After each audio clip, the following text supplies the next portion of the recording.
तो स्टूडेंट शुरू करते हैं हम अपना आज का video lecture. Op amp as a subtractor. Op amp as a subtractor काम करता है।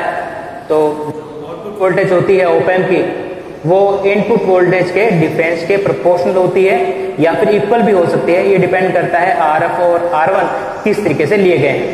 राइट स्टूडेंट्स, तो अब ऑप एम्प को एज ए सबट्रैक्टर काम कराने के लिए हम एक ऑप एम्प लेंगे और इस ऑप एम्प के आउटपुट सिरे से एक रेजिस्टेंस आरएफ, जिसे हम फीडबैक रेजिस्टेंस बोलते हैं,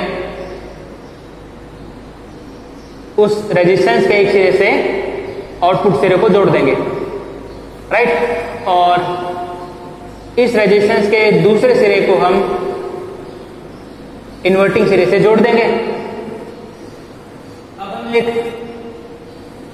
रेजिस्टेंस R1 लेंगे और इस R1 रेजिस्टेंस का एक सिरा हम पॉइंट A से जोड़ देंगे और इसके दूसरे सिरे पर हम वोल्टेज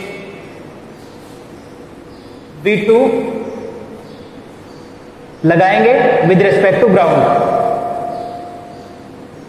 राइट स्टूडेंट्स, तो हमने क्या किया, इसके आउटपुट वोल्टेज से एक फीडबैक रेजिस्टेंस RF जोड़ दिया और इस RF का दूसरा सिरा पॉइंट A से जोड़ दिया और पॉइंट A R1 रेजिस्टेंस के एक सिरे से और इस ऑप एम्प के इन्वर्टिंग सिरे से जुड़ा हुआ है। राइट,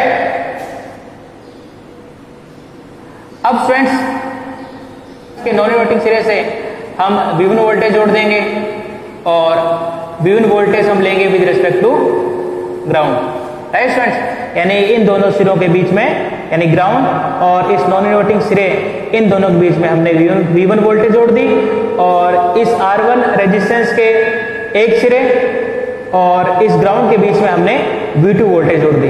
राइट स्टूडेंट्स, अब इन दोनों वोल्टेज के कारण इस ऑप एम्प का आउटपुट मान लेते हैं V0 प्राप्त हो रहा है।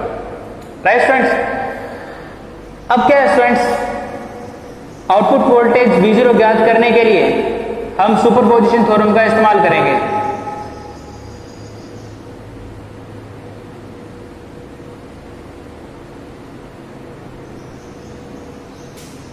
राइट स्टूडेंट्स, अब सुपरपोजिशन थ्योरम ये कहती है कि किसी एक वोल्टेज सोर्स के कारण आउटपुट वोल्टेज ज्ञात करने के लिए जो रिमेनिंग वोल्टेज सोर्स है उनको आप इनके इंटरनल रेजिस्टेंस से रिप्लेस कर देंगे। राइट स्टूडेंट्स, रेजिस्टेंस से रिप्लेस करने के लिए हम ये मानेंगे कि voltage source ideal voltage source है और आइडियल वोल्टेज सोर्स का इंटरनल रेजिस्टेंस 0 ओम होता है। स्टूडेंट्स, कितना होता है स्टूडेंट्स? है 0 ओम। अब स्टूडेंट्स, सबसे पहले हम V2 वोल्टेज के कारण आउटपुट वोल्टेज ज्ञात करेंगे। तो ये हमारा ऑप एम्प, इन्वर्टिंग सिरा और यहां इसका नॉन इन्वर्टिंग सिरा।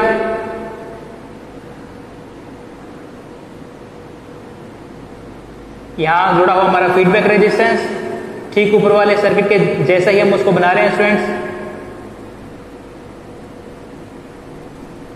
यहां हमारे जुड़ा हुआ है R1 रेजिस्टेंस और यहां हम जोड़ देंगे students V2 voltage with respect to ground.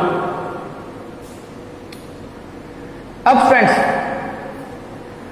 Superposition theorem का इस्तेमाल करते हुए हम V1 वोल्टेज सोर्स को इसका इंटरनल रेजिस्टेंस यानी 0 ओम से रिप्लेस कर देंगे। तो हमने क्या किया स्टूडेंट्स, इस वोल्टेज सोर्स को हटा दिया और यहां पर 0 ओम का रेजिस्टेंस यानी एक तार लगा दी और तार का दूसरा सिरा हमने ग्राउंड से जोड़ दिया। इसलिए यदि ये 0 वोल्ट है तो ये जो नॉन इन्वर्टिंग सिरा होगा ये भी ग्राउंडेड होगा, 0 वोल्ट पर होगा और इस V2 वोल्टेज सोर्स के कारण आउटपुट वोल्टेज प्राप्त होगा हमको V02। राइट स्टूडेंट्स, अब क्या है स्टूडेंट्स, आप देख सकते हो ये हमारा एक इन्वर्टिंग एम्पलीफायर है। क्यों इन्वर्टिंग एम्पलीफायर है स्टूडेंट्स? क्योंकि हमने इनपुट वोल्टेज इन्वर्टिंग सिरे पर दिया है, इसलिए ये हमारा एक इन्वर्टिंग एम्पलीफायर है। और इन्वर्टिंग एम्पलीफायर के लिए आउटपुट वोल्टेज हमने पिछले वीडियो लेक्चर में ज्ञात की थी, जिसको मैं यहां पे लिख रहा हूं -RF अपॉन R1। कितनी वोल्टेज है स्टूडेंट्स हमारे यहां पर?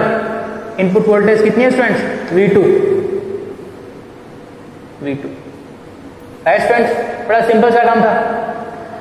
अब स्टूडेंट्स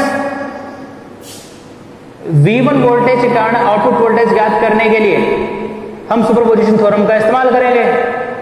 और जो इस V2 वोल्टेज सोर्स के कारण आउटपुट वोल्टेज को हमने ज्ञात कर लिया। अब स्टूडेंट्स हम V1 वोल्टेज के कारण आउटपुट वोल्टेज ज्ञात करेंगे और इसे ज्ञात करने के लिए हम सुपरपोजिशन थ्योरम का इस्तेमाल करेंगे।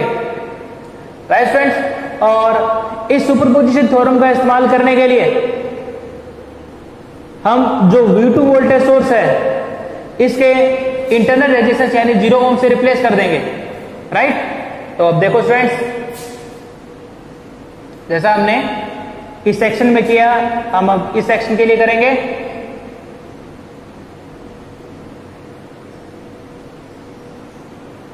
तो स्टूडेंट्स, जैसा हमने V2 वोल्टेज के लिए आउटपुट वोल्टेज ज्ञात करने के लिए किया, ठीक इसी प्रकार से हम V1 वोल्टेज के लिए आउटपुट वोल्टेज ज्ञात करने के लिए सुपरपोजिशन थ्योरम का इस्तेमाल करेंगे। तो स्टूडेंट्स, ये हमारा RF resistance, feedback resistance. Right students, और हमको नॉन इन्वर्टिंग सिरे पर उपस्थित V1 वोल्टेज के कारण आउटपुट वोल्टेज ज्ञात करना है। तो हम क्या करेंगे स्टूडेंट्स, जो हमारा V2 वोल्टेज सोर्स है उसको हम इंटरनल रेजिस्टेंस यानी 0 ओम से रिप्लेस कर देंगे। राइट स्टूडेंट्स, यानी कि हम V2 वोल्टेज सोर्स को हटा देंगे और इसकी जगह एक 0 ओम का तार जोड़ देंगे और तार का जो दूसरा सिरा होगा वो ग्राउंडेड होगा, 0 वोल्ट से जुड़ा हुआ होगा। राइट, तो अब स्टूडेंट्स इस V1 के कारण जो आउटपुट वोल्टेज हमको प्राप्त होगी वो हम मान लेते हैं V01। राइट स्टूडेंट्स, अब स्टूडेंट्स आप देखोगे कि ये एक नॉन इन्वर्टिंग एम्पलीफायर है। क्या है स्टूडेंट्स? ये एक है नॉन इन्वर्टिंग एम्पलीफायर। कैसे पता लगा स्टूडेंट्स? क्योंकि जो आउटपुट वोल्टेज है वो नॉन इन्वर्टिंग सिरे से जुड़ी हुई है, इसलिए। और नॉन इन्वर्टिंग एम्पलीफायर के लिए output voltage V01 1 plus RF upon R1। Right, 1 plus RF upon R1। Input voltage कितनी है स्टूडेंट्स? V1। अब स्टूडेंट्स जो RF है उसकी वैल्यू R1 की तुलना में बहुत ज्यादा बड़ी होती है। तो RF और R1 का जो रेशो होगा स्टूडेंट्स वो 1 से बहुत ज्यादा बड़ा होगा। इसलिए हम क्या कर लेंगे स्टूडेंट्स, 1 प्लस RF और R1 को हम लगभग RF अपॉन R1 के इक्वल ले सकते हैं। अब स्टूडेंट्स हम क्या करेंगे कि जो 1 प्लस RF अपॉन R1 है इसको हम लगभग RF अपॉन R1 के इक्वल लिख देंगे। तो स्टूडेंट्स इस कारण से जो V1 इनपुट के कारण आउटपुट वोल्टेज V01 प्राप्त होगी, उसकी वैल्यू हम इस समीकरण की सहायता से ज्ञात कर सकते हैं। राइट स्टूडेंट्स, बड़ा सिंपल सा काम था, हमने सिर्फ सुपरपोजिशन थ्योरम का इस्तेमाल किया और कुछ नहीं किया।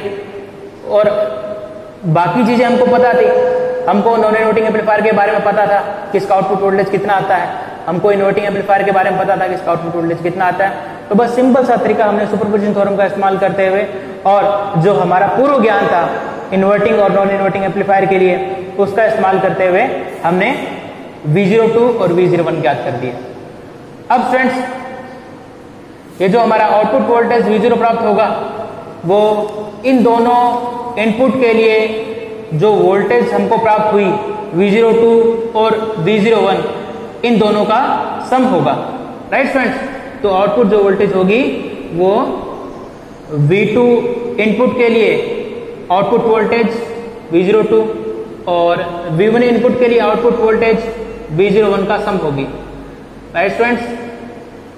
तो अब जो है हम वैल्यू रख देंगे V01 और V02 की, -RF/R1 V2 और RF/R1 V1। अब देखिए स्टूडेंट्स, इन दोनों टर्म्स में ये RF/R1 कॉमन है, तो कॉमन को हम बाहर निकाल लेंगे। तो जो रिजल्ट हमको प्राप्त होगा इस प्रकार प्राप्त होगा V1 - V2, ये हमारा आउटपुट वोल्टेज। तो स्टूडेंट्स इसको आप इस तरीके से भी लिख सकते हैं, क्योंकि RF और R1, RF/R1 एक कांस्टेंट क्वांटिटी है, इसलिए हम इसको एज ए प्रोपोर्शनल लिख सकते हैं V1 - V2। यदि RF और R1 को इक्वल ले लिया जाए, राइट, यदि RF और R1 को इक्वल ले लिया जाए, उस स्थिति में जो आउटपुट वोल्टेज प्राप्त होगी वो V1 और V2 के V1 - V2 के इक्वल होगी, यानी कि इस स्थिति में जो ऑप एम्प की आउटपुट इनपुट वोल्टेज के डिफरेंस के इक्वल होगी। तो स्टूडेंट्स इस प्रकार से हमने बड़े सिंपल तरीके से सबट्रैक्टर का एनालिसिस किया।